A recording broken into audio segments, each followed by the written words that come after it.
आता बघूया टॉप 9 महत्त्वाच्या बातम्या। नाशिकच्या गंगापूर धरणावर लढाऊ विमानांचा थरार, सूर्यकिरणच्या वैमानिकांकडून हवाईत कसरती।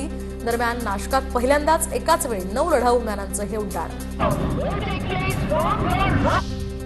क्रेडिट कार्ड प्रमाणे यूपीआय ॲप मधून आता लहान मोठ्या खर्चासाठी 5,000 रुपयांपर्यंतचे कर्ज मिळणार। संबंधित तारखेच्या आत पेमेंट केल्यास व्यवहारावर कोणतेही शुल्क लागणार नाही। आरबीआय आणि national payments corporation of India लवकरच ही प्रणाली सुरू करण्याच्या तयारीत। राष्ट्रीय महामार्गावर धावणाऱ्या वाहनांसाठी जारी करण्यात आलेले टोलचे नियम सरकारकडून आणखी कडक। एखाद्या वाहनावर टोलची थकबाकी असेल तर ते वाहनधारकांना विकता येणार नाही। अटल पेन्शन योजनेला 5 वर्ष मुदतवाढ। अटल पेन्शन योजना 2030 ते 31 पर्यंत सुरू ठेवण्यास केंद्रीय मंत्रिमंडळाची मंजुरी। आर्थिक सहाय्य यामुळे वाढणार।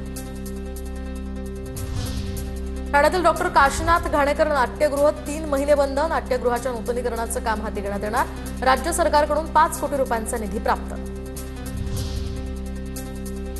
कोल्हापूर, नांदेड, अमरावतीसाठी विशेष रेल्वे गाड्या तर सलग सुट्ट्यांमुळे रेल्वे प्रवाशांची होणारी वाढती गर्दी लक्षात घेऊन मध्य रेल्वेकडून राज्यांतर्गत विशेष रेल्वे गाड्या चालवण्याचा निर्णय।